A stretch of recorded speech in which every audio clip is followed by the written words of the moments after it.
You know, Jordan, I am not looking forward to this 103-degree temperature. Like, when I go outside, even like while it's in the 90s, like I just already feel so hot and I'm like, I need to get inside. Like I just can't take it.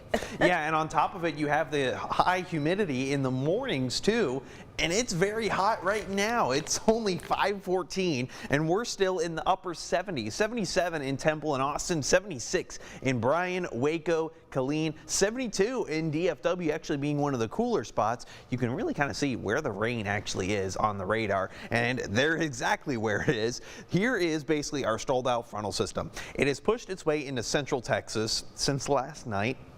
And you know what? It's trying to push its way back north as a warm front. So basically, you know, cold fronts move south, warm fronts move north. So basically what it is, it's a warm front now because it's trying to push north.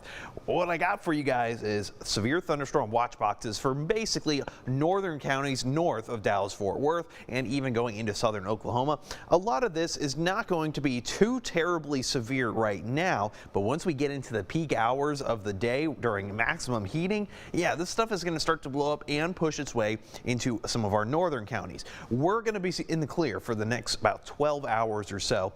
As a matter of fact, you know what? Before that happens, you definitely want to run and get a large size iced coffee because it's going to be pretty toasty out there. Hitting a high of 96 degrees. Mostly cloudy skies should prevent us from getting to that triple-digit marker, but it's certainly going to feel decently warm. Here's what I got for you guys over the next couple of hours. 6 o'clock, we start to see a little bit more activity kind of in our northern counties, trying to push their way into I-35. Not really making a whole lot of progress, though, at the time, but we're still up to a level 2 risk for severe weather.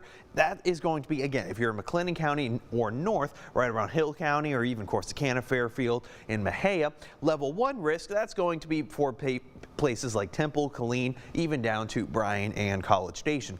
Big threats tonight, well, I'm not looking at anything too bad, but still winds and hail are going to be on the medium size for threat levels.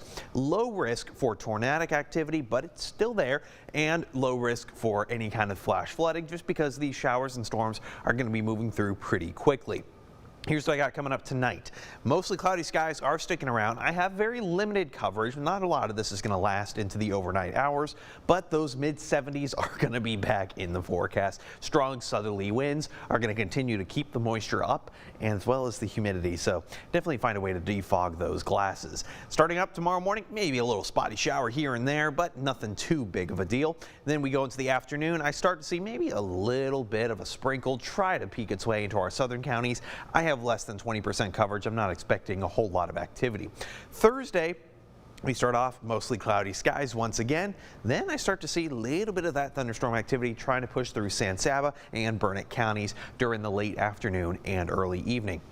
I'm really not expecting a whole lot of rainfall. We're going to be lucky if we even get a few hundredths of an inch, which is unfortunate because once we get to those triple-digit temperatures, we start to see our drought conditions worsen even more.